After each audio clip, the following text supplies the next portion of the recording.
What's good, everyone, and welcome back to another reaction video. Today we are reacting to Deltarune Chapter 3 Predictions. Obviously, from the title itself, this is more of the predictions of what's going to come within Chapter 3. What we're going to see, who we're going to see, what's the theme, what the place is going to look like, what the bosses are like, and so on and so forth. And most importantly, what is Chris's involvement? Because everyone remembers in Chapter 2, at the end, Chris stabbed into the world, opening another gate. So, yeah, this is going to be an interesting one. Maybe let's going to talk about the game mechanics that will come too.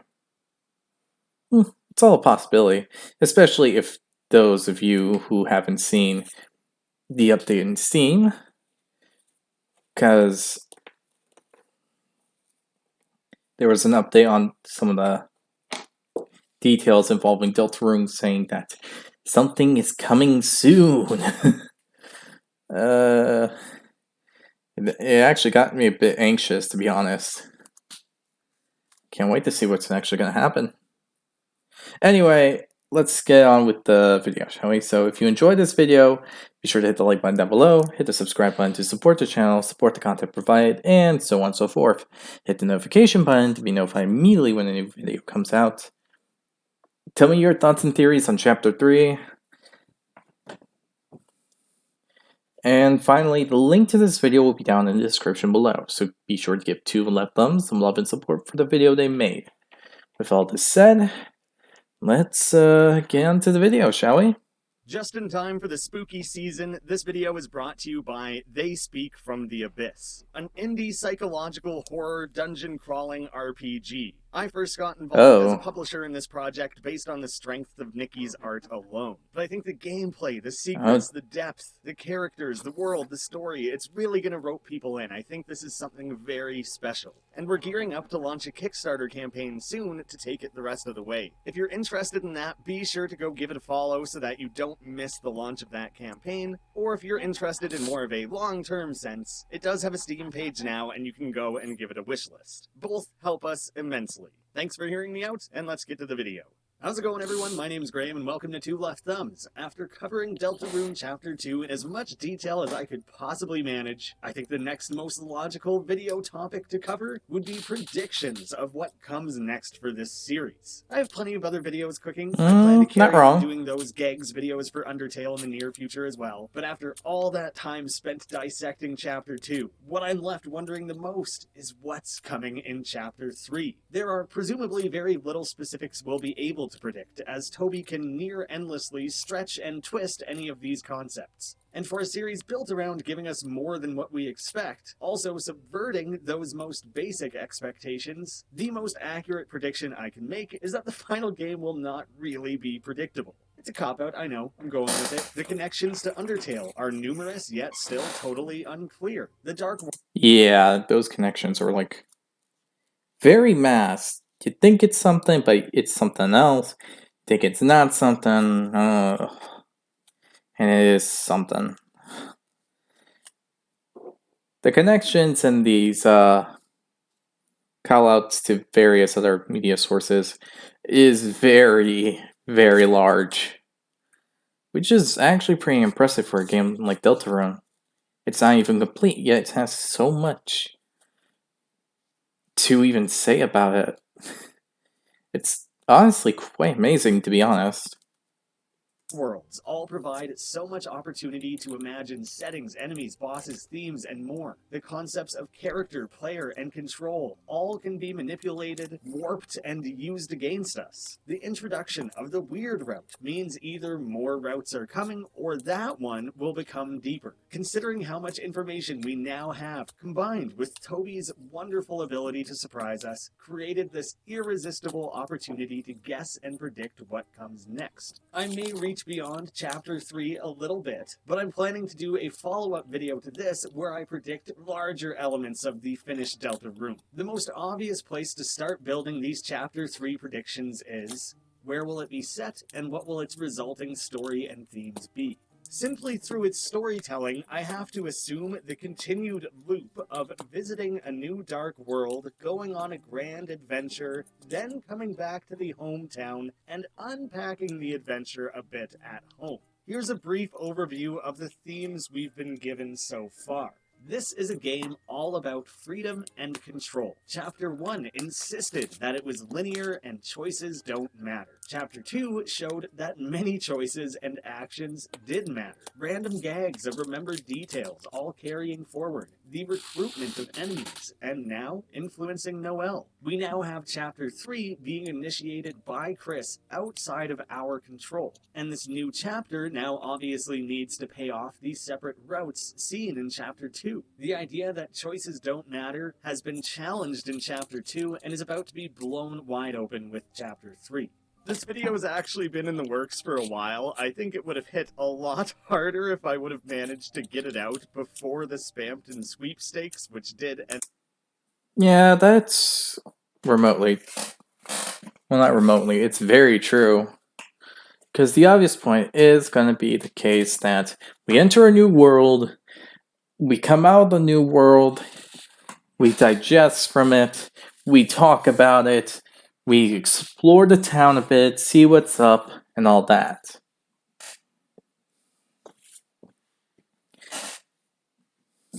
Now, where it's going to be, it's obvious. It's going to be at Chris's home. But the thing is it might be that Toriel might get involved. Yay. You can hear how enthusiastic I am. Because she is totally going to be helpful and amazing to our team. No, she's not. She's going to be a freaking hypocrite.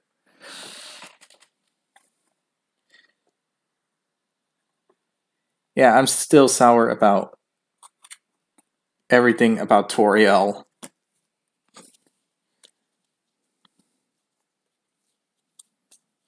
I mean, I just need to hear the story of what happened to the monsters and all that, and then see some comics to get a general idea about Toriel's character. Man. She's probably my least favorite of the main cast. Like, very in the bottom. Actually, she is the bottom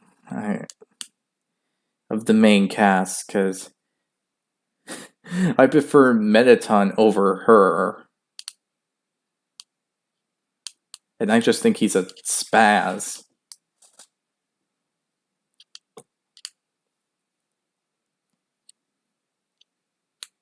Plus, he's an arrogant piece of crap. Okay. Yeah, done. end up teasing and confirming a few things.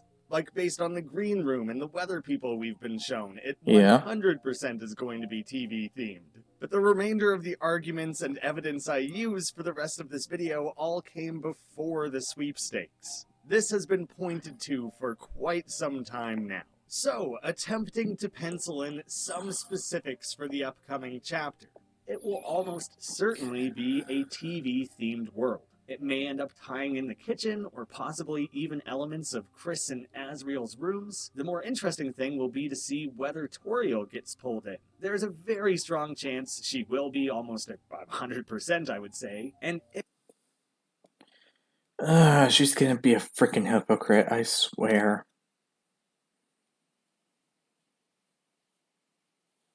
She's gonna go like, oh no, we can protect the dark, we can talk this out and all that. And while I'm okay with the whole pacifist thing, because I prefer not fighting unnecessary battles,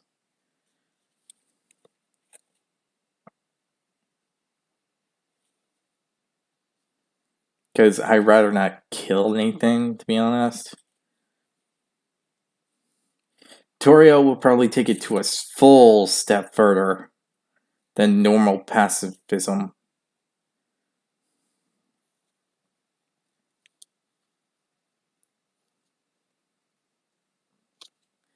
And then when it comes to a real fight,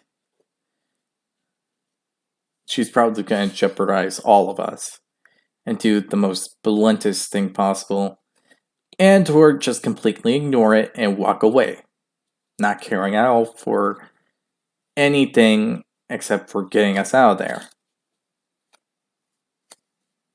Even if it means going past something that would know we're there and probably almost end up killing us.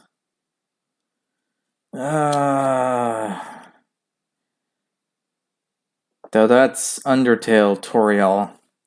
I don't know enough about Deltarune Toriel to actually say anything about the subject.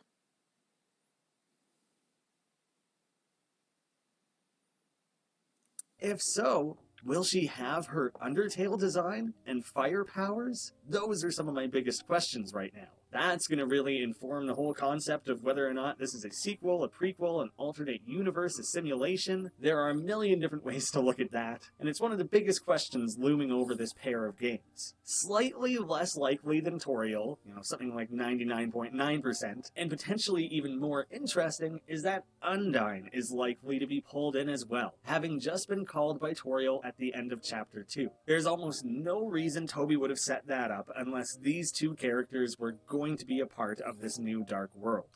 Okay, Undyne will be very helpful, though she might be like Susie from Chapter 1. But that's obviously easier to deal with, to be honest.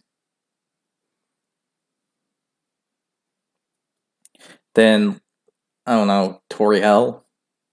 Especially if she acts like her Undertale self. Oh, I really don't like Undertale Toriel. I mean, gosh dang it, the woman just left her kingdom and left everyone to rot simply because of what happened. And her reasoning is freaking hypocritical and outstandingly stupid beyond all reason. It's like she prefers to be human than what she is. Now, Chris left the Sorry, door Toriel open, just which pisses means me the Dark off. World could potentially pull in things from the town. In our two previous examples, they've existed in rooms within buildings that are then cut off via doorways. I don't think it'll go that far. That's kind of too big of a piece to bite off all at once. Rather, I think it just goes to show that the door is unlocked. Undyne will see a big glowing light, be confused, and let herself in, trying to check up on the Dreamer family, only to be sucked into the fountain. Undyne's presence is going to be a critically important plot point. Chris has been trying to tell her about the Dark World for 2 chapters now, only to be blown off and have it turned into these gags. Chris, without our control, has contrived a situation that will lure Undyne to this world and force her to see it firsthand. This independent body that we have no control over does not appear to be nefarious. It's very likely that we, the player, are essentially the villain of this story, enacting our control over this character and taking away Chris's free will. Seizing a brief moment of independence, Chris is trying to bring in additional help. Tying back to the game's themes and likely TV setting, what better way to explore freedom and control than through actors reading scripts, traveling through hollow, barren sets, and repeatedly encountering fake and manufactured drama? Are we in control, or is this world designed to control us? Is any of what we're seeing real? How much of it is preordained? What level of autonomy does anyone really have? This is going to be like Matrix-level mind-bending if it plays out how I expect, just with far less exposition dumping. Everything will feel like a lie, and that fleeting feeling of freedom in Chapter 2 will be challenged. We've gone from old board games and toys to outdated computer tech, and now presumably this TV world. But that's more the framing of the Dark World. What will the actual set? That is true. We went through all this stuff, so this is just gonna get more complicated as it goes, is it? Makes me wonder who else could get involved in future chapters. Like, for one chapter, we can accidentally involve Asgore. Or Alphys.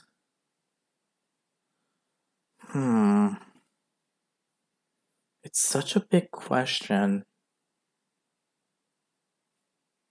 settings be? Where Such will a we big visit question. within? These chapters are typically split into different areas. You have something like the cyber fields and then the cyber city. I imagine we'll travel through about 3 TV areas within this world. Some of the potential settings that come to mind are a game show, a western, dramas, procedural cop and crime shows, sitcoms, anime, fantasy, cooking and food shows, and anything in between. Each one has so much potential. Give it a minute and I'll explore some of those in greater detail. I expect the environments to look like fake Hollywood stages and sets, with many of the enemies and objects being themed around props, costumes, actors, fake backdrops, and cardboard cutouts, tying in some of these potential TV themes. I'd love. Okay, who did that animation right there with the TV and Chris? Because it looks amazing. Now, as for things related to TV, well, it's obviously a news station, but it has to be something similar to a news station that can be occupied. Maybe like a TV set, you know? Maybe it's not related to a channel, but like a TV like setup, like the stage itself. That's actually a possibility. Yeah. Because a news station, you have to involve a whole stage.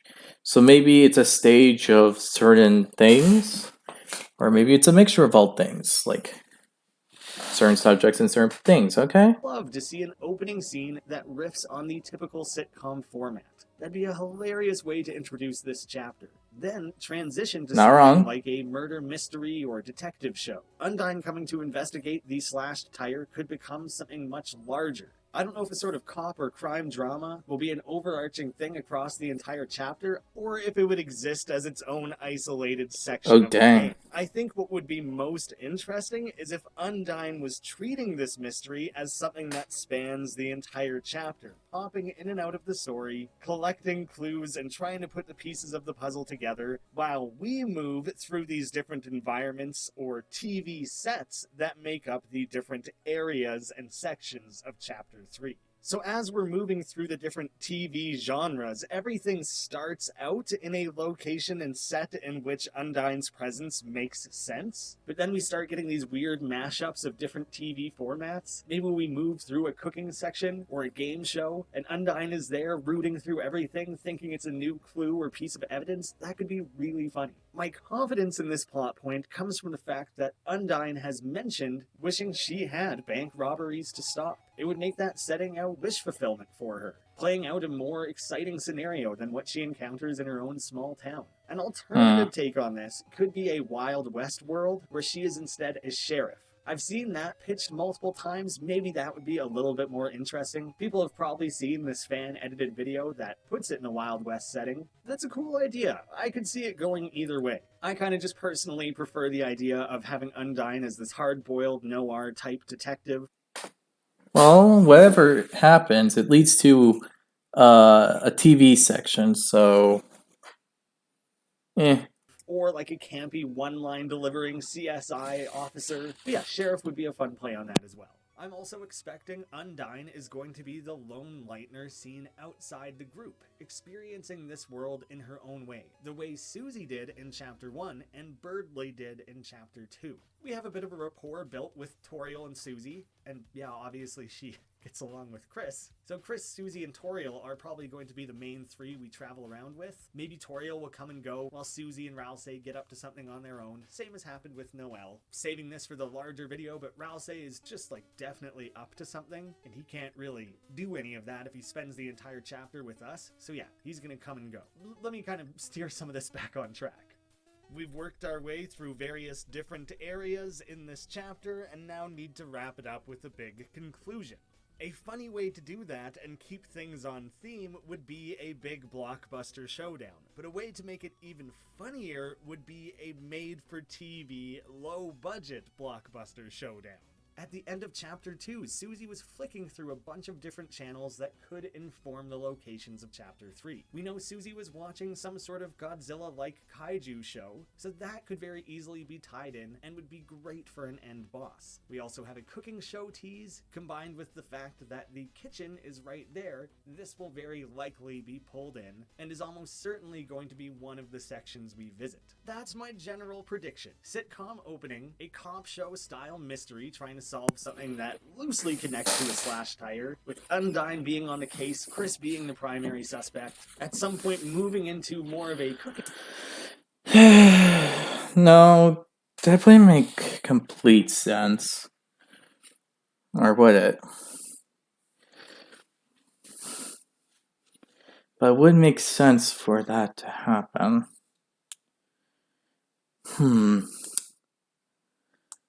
Last time we invited 2 people to the Dark World.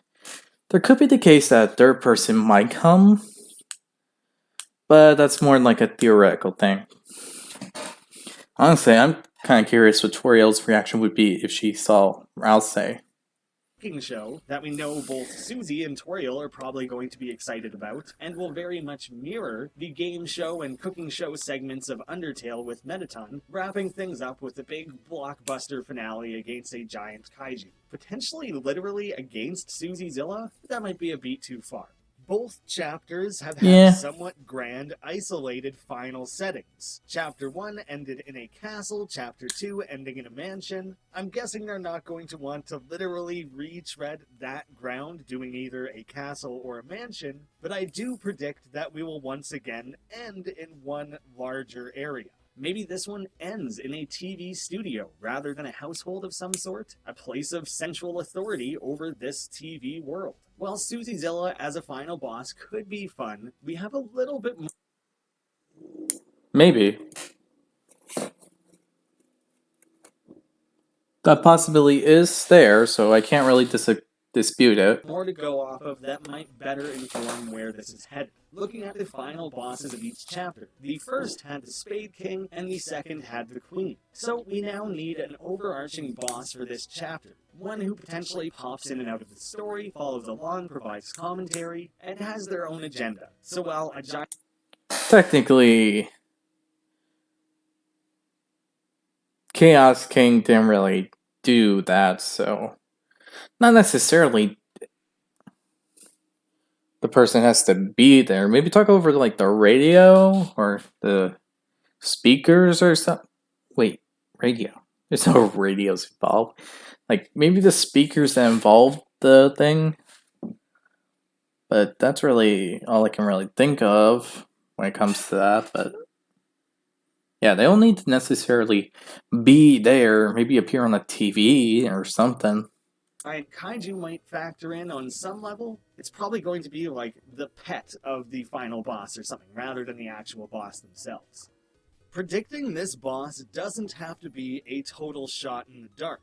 Again, we're attempting to fill in the next connection in a pattern that doesn't have many previous examples. But if this is anything to go off of, then there is actually this trail of breadcrumbs that might be telling us who the boss of the next chapter is. In Chapter 1, our secret boss, Jevil, was the one who first introduced the Queen, showing the capacity to be aware of things outside of his own dark world, warning that the Queen was fast approaching, even tying in the roaring that we had not yet learned about. If it becomes a rule that these secret bosses are meant to be aware of things outside of their own world, and thus introduce hints at the new central antagonist of a future chapter, then we should now look at Spamton from Chapter 2. I realize... Yeah, that's true. Because if I'm right, Spamton mentioned someone named Mike. And the Knight. So it's probably one of them, so that's something to consider. Examples doesn't really equate to a pattern, but it's all we have to go off of, and oh man, it's going to be satisfying if this ends up being true. I've seen others mention it, I'm in the same boat as them, and I think it's a fun swing for the fences prediction. So following this loose assumption, Spamton frequently mentions an otherwise unseen character, Mike. one who seemingly had the control and influence to give him his tenuous success before he lost everything. This could tie in to the old Big Shot soda commercial that users have found online. This featured a Mike Ditka and Plus, Spamton did mention TV just right there.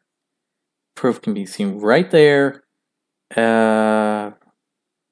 through the scene just a bit ago. But yeah, it talks about TV, I really so hoped this was some long-planned alternate reality game that Toby was planting the seeds for. No, this is a real soda and a real commercial from New Orleans, but there are just so many connections. Mike, Big Shot, 1997 is a year that Spamton frequently mentions. I can't help but think there's something with this commercial, but maybe it was an inspiration and isn't actually going to be tied in or referenced any more directly. And it's still a possibility that it's just a coincidence. Spamton refers to Mike as a criminal, while his eyes are bleary with TV static. That's maybe the number one thing that makes me think it's hinting towards this TV world.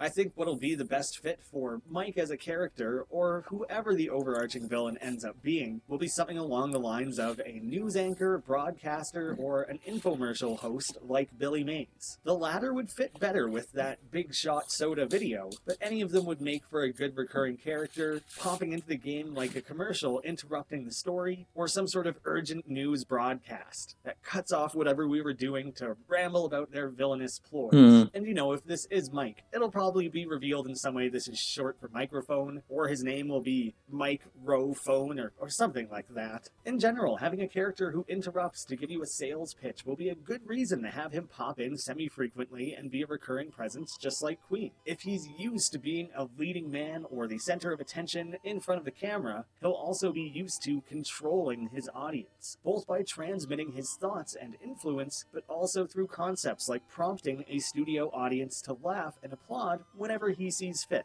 Going all the way back to Undertale, Toby has had characters like Flowey mention people who choose to be the audience, rather than playing out a genocide route themselves. Having a meta look at an in-game audience and the real-world audience experiencing the game together is likely to be heavily played up. That's the sort of exact layered meta that Toby loves playing around with.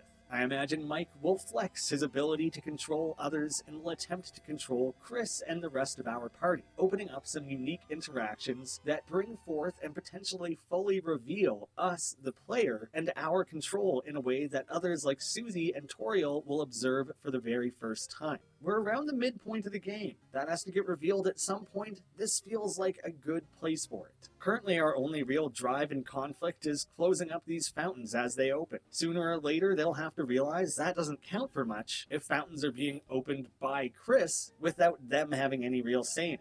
So I think this will come forward in this chapter. After talking a lot about Mike, our potential main antagonist, how about our third secret boss? Characters that are aware of things beyond the usual confines of the game. We know for a fact, through our conversations with Sham about the Shadow Crystals, that there will be more of these secret fights, most likely one per chapter. I've seen this great suggestion that these secret bosses always exist slightly outside of the world because they are brought to life through discarded and unwanted things. They were cast aside in the real world, resulting in them being cast.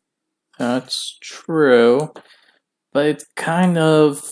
What happens if it's actually the case where it's a middle ground? Like, such as, Spamton is like spam mail, but spam could also be like a thing for ads, so it can also be a thing for TV.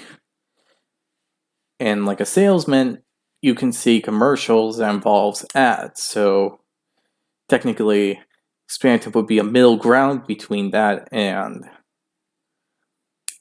the cyber world and this so-called TV world that we might go to.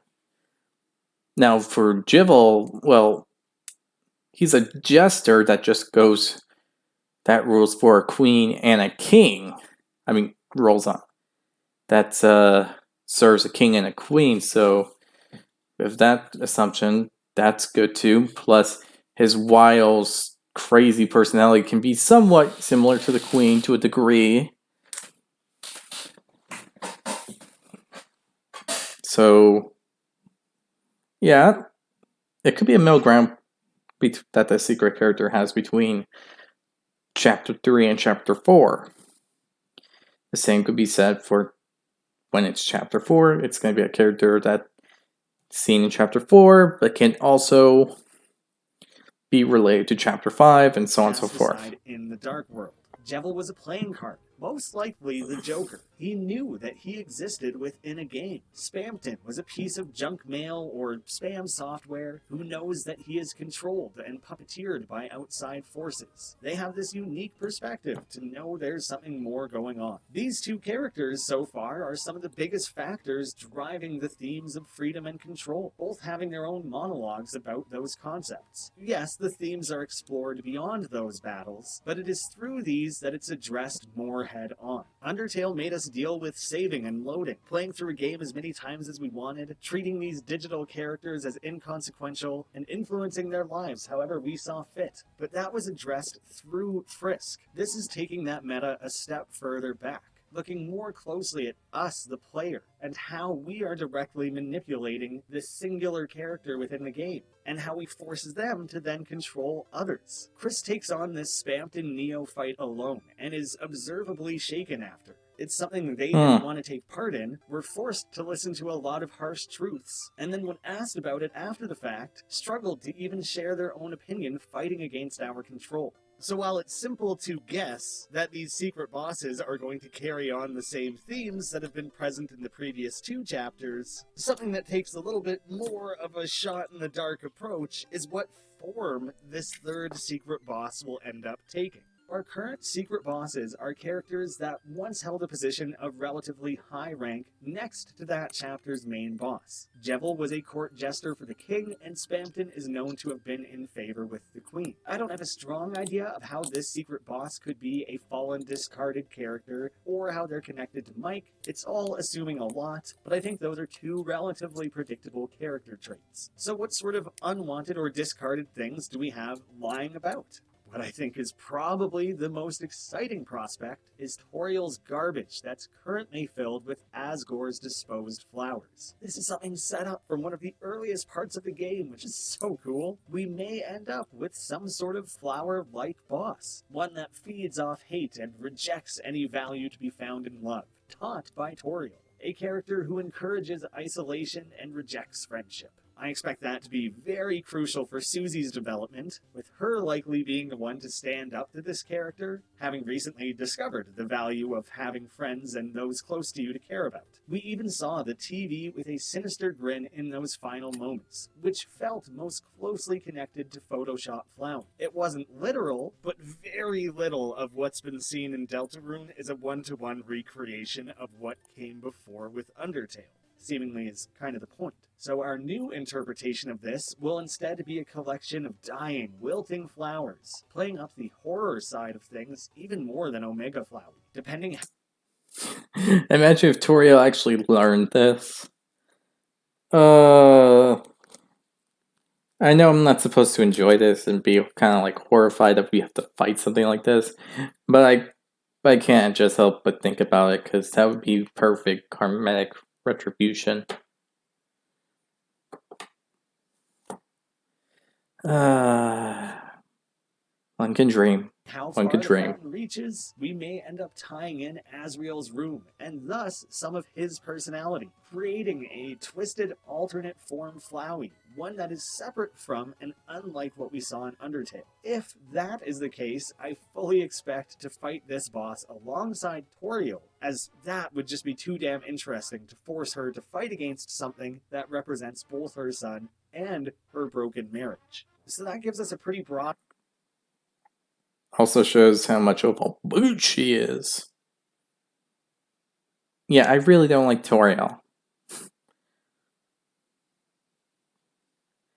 My resentment towards her is very, very large. She is supposed to be the queen, and she abandoned everyone. Honestly, I wouldn't be surprised if she goes to HE hockey stick. Because she abandoned her whole kingdom at a time of need. broad picture of the different areas we're going to move through, the themes surrounding it, potentially the types of enemies and bosses we'll encounter, secrets along the way, the characters that'll be included, potentially a few specific and major plot points that might play out through that. Yeah, I think we're getting a pretty good picture of what Chapter 3 may be. With all this talk It sounds of amazing. control and freedom, something that I definitely need to address is how I think different routes are going to play out through the remaining chapters. Yeah, that would make sense. Follow-up to the weird route. Chapter 1 lacked any sort of alternate routes, which I thought the other route was called Snowgrave.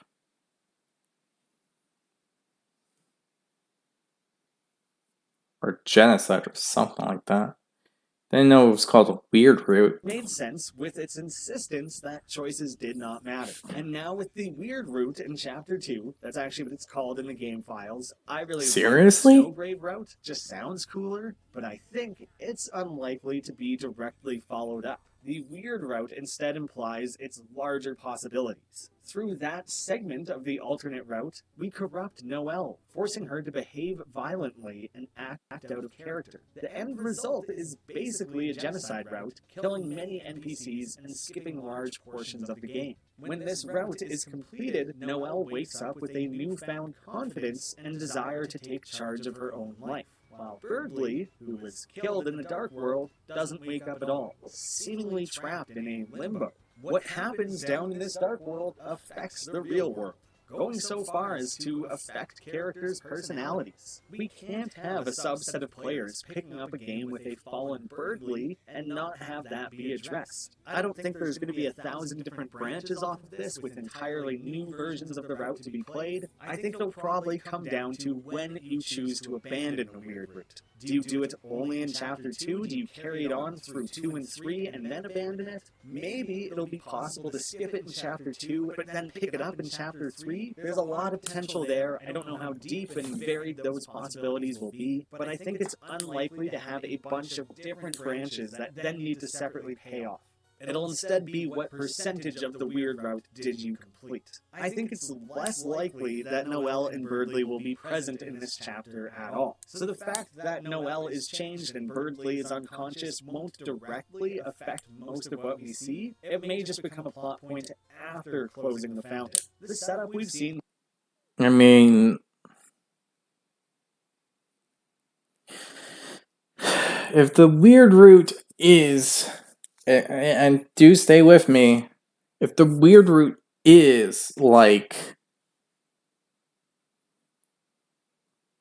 the way to a true ending, don't know how that could be possible, but if it does lead to a true ending, then that would be amazing to see. Here begins at nighttime and at a location where those two are almost guaranteed not to stumble upon it. Instead, we are likely to corrupt and influence a different character, and depending who or how we manipulate and change them, we'll then see plot points play out, like how they interact with a changed or unchanged Noelle.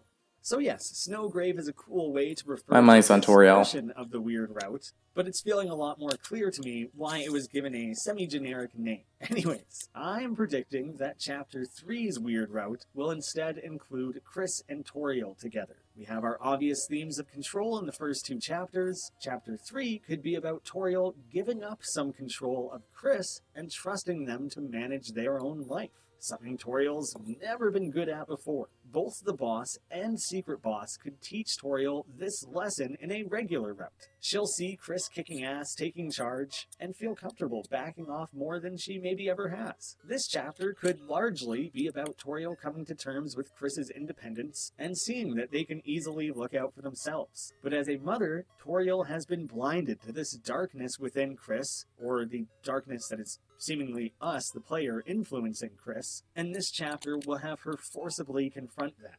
I could see this playing out 2 ways. If Toriel thinks she's dreaming, knowing that she fell asleep on the chariot, she may actually agree to use her fire powers to kill enemies, not understanding or considering the consequences, and just glad to spend time with Chris. Or with one of the defining qualities of Toriel's personality being her overprotective nature, I think our manipulations will play out differently. We directly told Noelle what to do, being insistent and pushing her in those directions. I don't think Toriel would respond well to Chris suddenly bossing her around.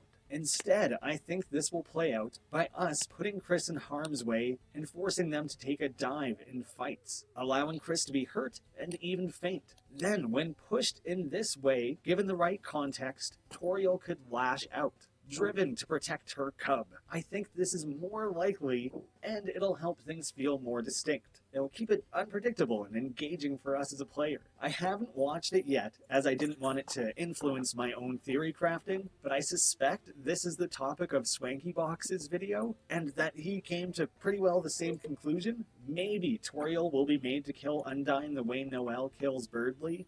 Oh, that would be interesting yet tragic, because Undyne's a kind of cool character, if you don't count her alternate universe selves, but still, doesn't seem too bad, to be honest. Sounds pretty hardcore. Not necessarily the direction I see it going, but yeah, there's some potential there. I also imagine that's going to mess with people's minds, because I get semi-frequent comments that me and Swanky sound the same. We even had a brief conversation about it on Twitter. I'm not sure either of us hear it so much. We both must just sound like generic white young adult men. What can I tell you? We probably all sound the same. And a ridiculous tangent here. I'm so interested to see what the hell the Chariel becomes in this world. There's no way that isn't tied in. Ooh. There is still a chance that this weird route acts as a Noelle-only thing. But I think it would be far more interesting if, in addition to directly controlling Chris through Deltarune, we are given this option to take it even further and directly influence and change the personalities of those closest to Chris. We control Chris, and by proxy begin to control their entire world. That's so dark and fascinating. And if this whole thing does end up being some sort of simulation being run by Dr. Gasser, as seems to be the case, I'm putting like a bit of stock in that. It's not a confirmed thing. You can watch my Pieces of Gaster videos to see how that layers together. And oh man, the final moments where we're confronted with our choices of being so sinister, it's gonna be heavy. And with that, this is everything I have to share specifically on the likely direction of Chapter 3. It's so cool that Toby gave us 2 free chapters. As with only 1 chapter, I don't think we'd be able to really see the direction all this was heading. But now with 2 examples of the Dark Worlds, their paths, how choices factor in, their general structure, and the supposed rules and appearances of the fountains, we are given so much more to work with. It actually kind of makes me wish that the remaining chapters were also released one at a time. Maybe if that was closer together, something like a 6-month gap, it would just be so fun for the community to work together, spending years slowly piecing this together, making more predictions like these as we're handed bit by bit to read into. I actually wrote out predictions for the remaining fountains, where they will appear, how this will play out across the 7 teased chapters, what characters will be pulled in and explored through this, with less emphasis on the themes or specific guesses like upcoming boss battles, since we don't actually have specific teases for those yet.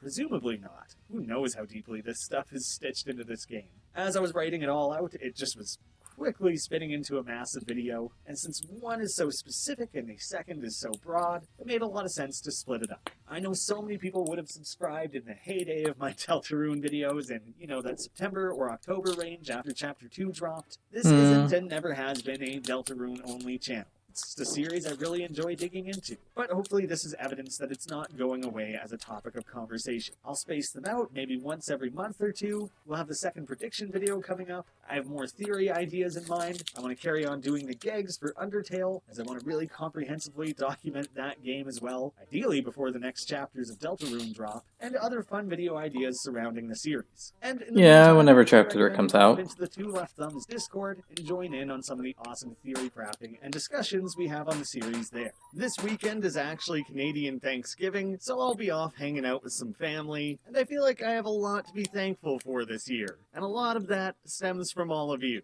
So genuinely, from deep down in my heart, thank you all for watching and sticking with things all these years. I know I have no consistency in the topics I cover, so it means a lot that you would stick around.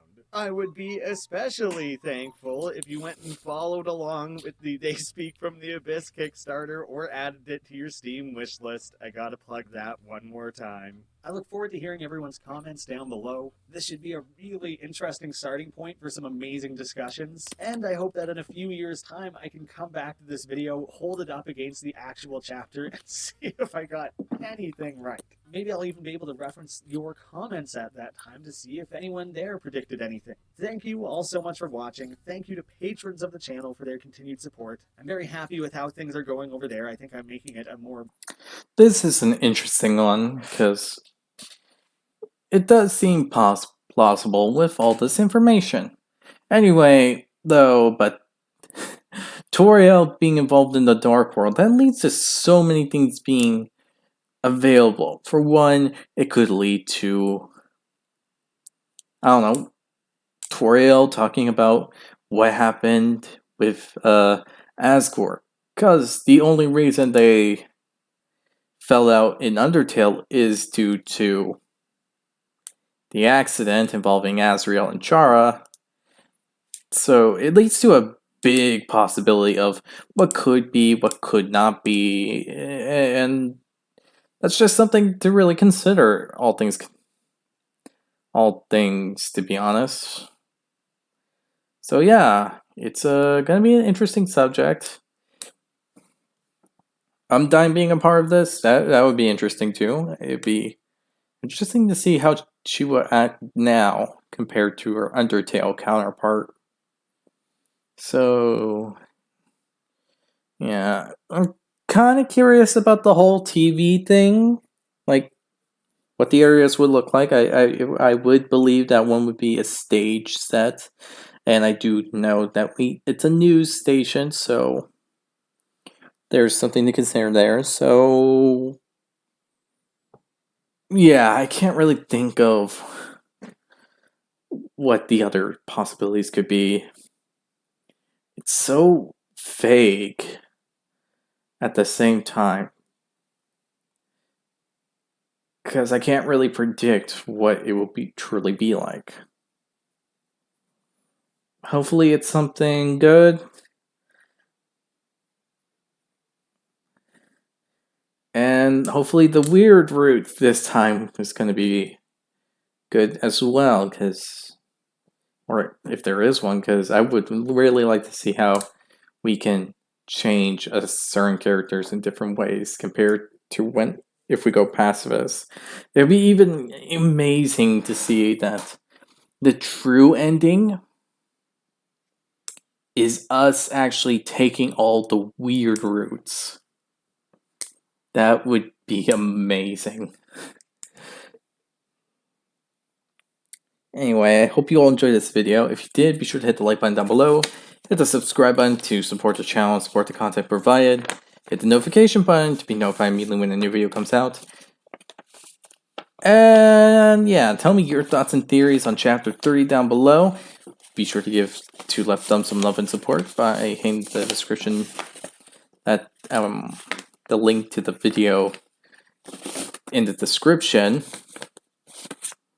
And other than that, I'll see you all next time. Yeah. Bye.